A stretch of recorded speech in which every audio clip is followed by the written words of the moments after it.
എന്തൊക്കെയാണ് നാം ഇവിടെ ചെയ്തു കൂട്ടുന്നത്? എവിടേക്കാണ് നാം പോകുന്നത്? ഉറക്കത്തിൽ നിന്ന് എഴുന്നേറ്റാൽ ഓരോരോ ലക്ഷ്യങ്ങളിലേക്ക് നാം പോകുന്നു. എന്തിനു വേണ്ടി എന്നൊന്നും ഒരിക്കൽ പോലും നമ്മുടെ മനസ്സിൽ ചോദ്യങ്ങൾ ഉയരുന്നില്ല. ചണ്ടിയെപ്പോലെ ഒഴുക്കിനൊത്ത് പോയിക്കൊണ്ടിരിക്കുകയാണ്. പണം പണം, അതിനുവേണ്ടിയാണ് നമ്മുടെ ഈ നെട്ടോട്ടം. കിട്ടിയ പൈസയിൽ നിന്ന് അല്പം പോലും നഷ്ടപ്പെടാതിരിക്കാൻ എന്തുമാത്രം ജാഗ്രതയാണ് നമുക്ക്. ചാനലുകളിലും മറ്റും കാണുന്ന പാട്ടും ഫാഷനും ഒക്കെയാണ് നമ്മുടെ ഇഷ്ടങ്ങൾ. ഇതാണോ ഈ ലോകത്ത് നമുക്ക് ചെയ്യാനുള്ളത്? ഇങ്ങനെയാണോ ജീവിതം മുന്നോട്ട് പോകേണ്ടത്? ടെൻഷനും സമ്മർദ്ദവും കൂടുന്നത് മദ്യം കുടിച്ചാൽ ഇല്ലാതാകുമെന്നാണ് ആളുകളുടെ ധാരണ. ചിലരാകട്ടെ എപ്പോഴും പാട്ട് കേട്ട് ആസ്വദിച്ചുകൊണ്ടിരിക്കുന്നു. മദ്യവും മയക്കുമരുന്നും സെക്സും റോക്കും ജീവിതത്തിന് ആനന്ദലഹരി നൽകുമെന്നാണ് പലരും വിചാരിക്കുന്നത്. ഇതാണോ ജീവിതം? ചില കാര്യങ്ങൾ നാം അറിയേണ്ടതുണ്ട്. അല്ല, നമ്മുടെ ആയുസ് അനന്തമായി നീട്ടിക്കിട്ടാൻ എന്തെങ്കിലും വഴി കണ്ടെത്തിയിട്ടുണ്ടോ? അറിയാമോ, നാം മരിക്കുമ്പോൾ പാടുപെട്ട് സമ്പാദിച്ചുണ്ടാക്കിയ വീടും സ്വത്തും മറ്റുള്ളവരല്ലേ സ്വന്തമാക്കി ആസ്വദിക്കുന്നത്? കുഴിമാടത്തിൽ അടക്കം ചെയ്യപ്പെടും മുമ്പ് ചില സംഗതികൾ അറിഞ്ഞിരിക്കുന്നത് നല്ലതാണ്. മരണമെത്തിയാൽ ഇതുവരെ ചെയ്തു കൂട്ടിയ തെമ്മാടിത്തരങ്ങളും കുറ്റങ്ങളും തിരുത്തി നല്ല മനുഷ്യനായി ജീവിക്കാമെന്ന ആഗ്രഹം നടക്കില്ലെന്നറിഞ്ഞോളൂ. ഇത് ജീവിതത്തിലെ നിർണായക ചോദ്യമാണ്. ഇതിന് ഇവിടെ നിന്ന് ഇപ്പോൾ തന്നെ ഉത്തരം കണ്ടെത്താനുള്ള ശ്രമമാണ്. എന്താണ് നാം ഇവിടെ ചെയ്തുകൊണ്ടിരിക്കുന്നത്? ജീവിതത്തിന്റെ ലക്ഷ്യം എന്താണ്? ഇവിടെ എങ്ങനെയാണ് നാം എത്തിച്ചേർന്നത്? ഇത്ര പെർഫെക്റ്റായി നമ്മെ സൃഷ്ടിച്ചതാരാണ്? മരിച്ചു കഴിഞ്ഞാൽ ഈ ശരീരത്തിന് എന്താണ് സംഭവിക്കുന്നത്? ഈ ലോകത്ത് തന്നെ മറ്റൊരു ജീവിതം കൂടി സാധ്യമാകുമോ? ഈ ചോദ്യങ്ങൾക്കൊന്നും നമുക്ക് മറുപടിയില്ല. കാരണം ഇതിന്റെ ഉത്തരം അന്വേഷിച്ച് തലമുണ്ടാക്കേണ്ട കാര്യമില്ലെന്നാണ് നമ്മുടെ വിചാരം. പ്രകൃതിയിൽ ഇങ്ങനെ ഓരോന്നും ഉണ്ടാകുന്നു, അതുപോലെ നമ്മളും. ഇതെല്ലാം സ്വാഭാവികമല്ലേ? ഇങ്ങനെയൊക്കെയാണ് നിങ്ങൾ കരുതുന്നതെങ്കിൽ ഞാൻ ചോദിച്ചോട്ടെ, താങ്കൾ തനിയെ ഉണ്ടായതാണ്? അതല്ല യാതൊരുവിധ ന്യൂനതകളുമില്ലാതെ മറ്റെവിടെയും കാണാത്ത വിധം പരിപൂർണമായ ഘടനയിൽ നിങ്ങളെ സൃഷ്ടിച്ചതിനു പിന്നിൽ ഒരു അഭൗതിക ശക്തിയുണ്ടോ? അറിയാമോ, ഏറ്റവും ഉന്നതമായ നിർമ്മാണ കലയുടെ ജീവരൂപമാണ് താങ്കൾ. മനുഷ്യ സൃഷ്ടിപ്പിലുള്ള സവിശേഷമായ ബുദ്ധി വൈഭവം തന്നെ മതി അത് മനസ്സിലാക്കാൻ. നോക്കൂ, മനുഷ്യന്റെ കണ്ണിനകത്തുള്ള ടെക്നോളജിയോട് തുലനം ചെയ്യാൻ കഴിയുന്ന ക്യാമറ ഈ ലോകത്തില്ല. തലച്ചോറിനോളം പോകുന്ന ഒരു കമ്പ്യൂട്ടറും ഈ ഭൂമുഖത്തില്ല. ഇത്രയും തികവാർന്ന അവയവങ്ങളുണ്ടായിട്ടും ലോകത്തുള്ള മനുഷ്യർ ഒന്നിച്ചു പരിശ്രമിച്ചിട്ട് നിസ്സാരമായ ഈച്ചയെങ്കിലും സൃഷ്ടിക്കാനായോ? നാം ഒന്നുമില്ലായ്മയിൽ നിന്ന് സൃഷ്ടിക്കപ്പെട്ടവരല്ല എന്ന് നമ്മെ ബോധ്യപ്പെടുത്തുന്ന എത്രയെത്ര സംഗതികളാണ് നമുക്ക് മുന്നിലുള്ളത്. എന്നിട്ടതെല്ലാം യാതൊരു കൂസലുമില്ലാതെ നിഷേധിച്ചു തള്ളുകയാണ് നാം. 0+0=1 എന്ന് നമുക്ക് ഒരിക്കലും ഉത്തരം കിട്ടുകയില്ല. 0+0=0 എന്നേ ഉത്തരം ലഭിക്കൂ. 1 എന്ന ഉത്തരം ലഭിക്കില്ല. അപ്പോ പിന്നെ പ്രപഞ്ചത്തിലെ ഈ ആസൂത്രണ മികവിന്റെ പ്രകടഭാവങ്ങൾ എവിടെ നിന്ന് വന്നു? എല്ലാ വസ്തുക്കൾക്കും അതിന്റെ ഒരു ഉത്ഭവസ്ഥാനമുണ്ട്. അതിന്റെ എല്ലാം പിന്നിൽ ഒരു ശില്പിയുണ്ട്. ഇപ്പോൾ താങ്കൾ കണ്ടുകൊണ്ടിരിക്കുന്ന ഈ വീഡിയോ പോലും ഒരാൾ യൂട്യൂബിൽ അപ്ലോഡ് ചെയ്തത് കൊണ്ടാണല്ലോ താങ്കൾ കാണുന്നത്. ഈ ലോകത്തിന്റെ ഉത്ഭവം മഹാവിസ്ഫോടനത്തിലൂടെയായിരുന്നുവെന്ന് താങ്കൾക്ക് വിശ്വസിക്കാം. എന്നാൽ ഈ മഹാവിസ്ഫോടനത്തിന് പിന്നിലെ കാരണക്കാരനായ ഒരു ശക്തിയുണ്ടെന്ന് ഞാൻ വിശ്വസിക്കുന്നു. അതാണ് അള്ളാഹു, എല്ലാറ്റിനെയും സൃഷ്ടിച്ചവൻ, എല്ലാ ജീവജാലങ്ങളുടെയും സ്രഷ്ടാവ്, ഏകൻ, എന്നെന്നും ജീവിക്കുന്നവൻ, എല്ലാറ്റിനും കഴിവുള്ളവൻ, അജയ്യൻ. താൻ സൃഷ്ടിച്ച ഏതെങ്കിലും വസ്തുക്കളെപ്പോലെയോ ജീവികളെപ്പോലെയോ അല്ല അവൻ.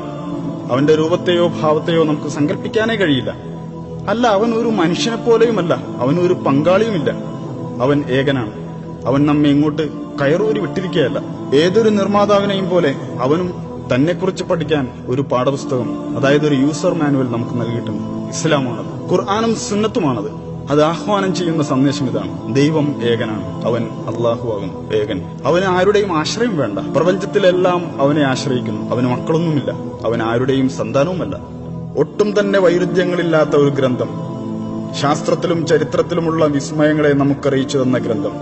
ഓർക്കണം, 1400 വർഷങ്ങൾക്ക് മുമ്പ് അതൊക്കെ നമുക്ക് വെളിപ്പെടുത്തിയതാണ്. മനുഷ്യഭ്രൂണത്തെക്കുറിച്ച് കൃത്യമായ വിവരണം നൽകിയിട്ടുണ്ടതിൽ. ആ വിവരങ്ങളൊന്നും അന്നത്തെ ശാസ്ത്രലോകത്തിന് കണ്ടെത്താൻ കഴിയാത്തതായിരുന്നു. The descriptions of the human embryo in the Quran cannot be based on scientific knowledge in the 7th century. ഭൂമിയിൽ പർവ്വതങ്ങൾ ആണികൾ പോലെ ഉറപ്പിച്ചു നിർത്തിയിരിക്കുകയാണെന്ന് അത് വെളിപ്പെടുത്തുന്നു. 2 സമുദ്രങ്ങളെ കൂട്ടിച്ചേർത്തതും അവൻ തന്നെയാകുന്നു. ഒന്ന് രുചികരമായ തെളിനീർ, മറ്റേത് ചവർപ്പാർന്ന ഉപ്പുനീരും. രണ്ടിനുമിടയിൽ ഒരു മറയുണ്ട്. അവ കൂടിക്കലരുന്നത് വിലക്കുന്ന ഒരു തടസ്സം. രാപ്പകലുകൾ ഉണ്ടാക്കിയതും സൂര്യചന്ദ്രാദികളെ സൃഷ്ടിച്ചതും അള്ളാഹു മാത്രമാകുന്നു. ഒക്കെയും ഓരോ ഭ്രമണപഥങ്ങളിൽ നീന്തിക്കൊണ്ടിരിക്കുകയാകുന്നു. ആകാശത്തെ നാം നമ്മുടെ ശക്തിയാൽ സൃഷ്ടിച്ചു. നാം അതിനെ വികസിപ്പിച്ചുകൊണ്ടിരിക്കുകയാണ്. പ്രപഞ്ചം അതിദ്രുതം വികസിച്ചുകൊണ്ടിരിക്കുകയാണെന്ന് ഇപ്പോഴിതാ ശാസ്ത്രജ്ഞർ കണ്ടെത്തി കഴിഞ്ഞിരിക്കുന്നു. അള്ളാഹു എല്ലാ ജീവജാലങ്ങളെയും വെള്ളത്തിൽ നിന്ന് സൃഷ്ടിച്ചു. അവയിൽ ഉദരത്തിന്മേൽ ഇഴയുന്നവയുണ്ട്, ഇരുകാലിൽ നടക്കുന്നവയുണ്ട്, 4 കാലിൽ ചരിക്കുന്നവയുമുണ്ട്. അള്ളാഹു അവൻ ഇച്ഛിക്കുന്നത് സൃഷ്ടിക്കുന്നു. അവൻ എല്ലാ കാര്യത്തിനും കഴിവുറ്റവനാണ്. ഫറോവയുടെ ജഡം എല്ലാ കാലത്തേക്കുമുള്ളവർക്ക് ദൃഷ്ടാന്തമായി ഇന്നും നമ്മുടെ മുന്നിലുണ്ട്. ഇന്ന് നിന്റെ ജഡം മാത്രം നാം രക്ഷപ്പെടുത്തും, പിൻതലമുറകൾക്ക് ഒരു ദൃഷ്ടാന്തമാകേണ്ടതിന്. റോമക്കാർ അടുത്ത ഭൂപ്രദേശത്ത് പരാജിതരായിരിക്കുന്നു. റോമക്കാർ പരാജിതരായ സ്ഥലം കണ്ടുപിടിക്കപ്പെട്ടിരിക്കുന്നു. റോമയേക്കാൾ താഴ്ന്ന പ്രദേശമായ ചാവുകടലിന്റെ ഭാഗത്തായിരുന്നു അവർ പരാജയപ്പെട്ട യുദ്ധം നടന്നത്. തെറിക്കുന്ന ഒരു ദ്രാവകത്തിൽ നിന്നാണ് മനുഷ്യൻ സൃഷ്ടിക്കപ്പെട്ടിട്ടുള്ളത്. അത് അവന്റെ നട്ടെല്ലിനും വാരിയെല്ലുകൾക്കും ഇടയിൽ നിന്ന് ഉത്ഭവിക്കുന്നു. 1400 വർഷങ്ങൾക്ക് മുമ്പ് ഇറക്കപ്പെട്ടതുപോലെ തന്നെയാണ് ഈ വാക്കുകൾ ഇപ്പോഴും. ഒരു മാറ്റവും വന്നിട്ടില്ല. നിങ്ങൾ പറയൂ, ഇതെല്ലാം പ്രവാചകൻ മുഹമ്മദ് എങ്ങനെ അറിഞ്ഞു? 1400 വർഷങ്ങൾക്ക് മുമ്പ് ഇതെല്ലാം എങ്ങനെയാണ് ആ മനുഷ്യൻ അറിഞ്ഞത്? എഴുത്തും വായനയും അറിയാത്ത മനുഷ്യനായിരുന്നല്ലോ മുഹമ്മദ്. എന്നാൽ അദ്ദേഹത്തിന്റെ അടുക്കൽ ദൈവത്തിങ്കിൽ നിന്നുള്ള മാലാഖ സത്യസന്ദേശവും കൊണ്ട് ചെന്നിരുന്നു. ഇതൊക്കെ പക്ഷേ അധികം ആളുകളും തള്ളിക്കളയുകയാണ്. ഞാനൊന്ന് ചോദിക്കട്ടെ, എങ്കിൽ അതിനേക്കാൾ നല്ലൊരു വെളിപാട് പകരം കൊണ്ടുവരാമോ? പക്ഷെ അത് താങ്കൾക്കൊരിക്കലും കഴിയില്ല. നിങ്ങൾ അള്ളാഹുവിനെ അവന്റെ ദൂതനെയും പരിഹസിക്കുകയും നിഷേധിക്കുകയും ചെയ്യുകയാണോ? മുഹമ്മദിന് എഴുത്തും വായനയും അറിയില്ലല്ലോ, പിന്നെങ്ങനെയാണ് ആ മനുഷ്യന് ഒരു ദീൻ തന്നെ സ്ഥാപിക്കാൻ കഴിയുക എന്നാണ് അവർ ചോദിക്കുന്നത്. മുൻകാല വേദഗ്രന്ഥങ്ങളെയും ദിവ്യ വെളിപാടുകളെയും നിങ്ങൾ അവഗണിക്കുന്നു. പിന്നെ ഈ ലോകത്ത് നാം നമ്മുടെ ഇഷ്ടത്തിനൊത്ത് ജീവിക്കുക, നമ്മുടെ വികാരങ്ങൾ പൂർത്തീകരിക്കുക, ഇത് തന്നെ ജീവിതം. ഇവിടെ തന്നെ ജീവിച്ച് ഇവിടെ തന്നെ മരിക്കും. കുഴിമാടത്തിൽ എല്ലൊക്കെ നുരുമ്പി ദ്രവിച്ച് മണ്ണായ ശേഷം രണ്ടാമതും ജീവിക്കുമെന്നോ? എന്തൊക്കെ വിഡ്ഢിത്തമാണ് ഈ പറയുന്നത്? കാണുന്ന ഈ ഒരു ജീവിതം മാത്രമേ ഉള്ളൂ. എന്നാൽ താങ്കൾ ഓർക്കണം, കടുത്ത വേനലിൽ കരിഞ്ഞുണങ്ങുന്ന ചെടികൾ തൊട്ടടുത്ത മഴയോടെ രണ്ടാമതും ജന്മം കൊള്ളുന്നില്ലേ? അള്ളാഹു ഇക്കാര്യം ഉറപ്പിച്ചു പറയുന്നുണ്ട്. അവൻ നമ്മോടും ഇതുതന്നെയാണ് ചെയ്യാൻ പോകുന്നത്. മരിച്ചു മണ്ണായ ശേഷം വീണ്ടും നമ്മിൽ ആത്മാവിനെ സന്നിവേശിപ്പിക്കും. നിങ്ങൾ അള്ളാഹുവിനെ നിഷേധിക്കുന്നത് എങ്ങനെ? നിർജീവരായിരുന്ന നിങ്ങൾക്കവൻ ജീവൻ തന്നു. പിന്നീട് അവൻ തന്നെ നിങ്ങളെ മരിപ്പിക്കുകയും പിന്നെയും ജീവിപ്പിക്കുകയും ചെയ്യുന്നു. അനന്തരം അവങ്കലേക്ക് തന്നെ നിങ്ങൾ തിരിച്ചയക്കപ്പെടുന്നതുമാവുന്നു. നാം ആകട്ടെ അവന്റെ വിരൽപ്പൊടികൾ വരെ കൃത്യമായി നിർമ്മിക്കാൻ കഴിവുള്ളവനല്ലോ. നമ്മെ തൊട്ടടുത്തിരുന്ന് നിരീക്ഷിച്ചുകൊണ്ടിരിക്കുന്നവനാണ് അള്ളാഹു. തീർച്ചയായും നാം പരീക്ഷിക്കപ്പെടും. അല്ല, നാം പരീക്ഷണത്തിൽ അകപ്പെട്ടിരിക്കുകയല്ലേ? നമ്മുടെ ധനവും ആരോഗ്യവും ശരീരവും എല്ലാം അള്ളാഹുവിന്റെ അനുഗ്രഹമാണ്. നാം പിന്നീട് പുനർജീവിപ്പിക്കപ്പെടുമെന്നാണ് ഇതെല്ലാം സൂചിപ്പിക്കുന്നത്. നാം ഈ ലോകത്ത് ചെയ്തു കൂട്ടിയ എല്ലാ പ്രവൃത്തികളും ഒന്നൊന്നായി അള്ളാഹുവിന്റെ മുമ്പിൽ വിചാരണയ്ക്ക് വിധേയമാകും. നാളെ അള്ളാഹുവിന്റെ കോടതിയിൽ നമ്മുടെ കർമ്മപുസ്തകങ്ങൾ വായിക്കാൻ നമ്മോട് പറയും. നീ വായിക്കൂ, വായിച്ചോളൂ എന്നിങ്ങനെ കൽപ്പനയുണ്ടാകും.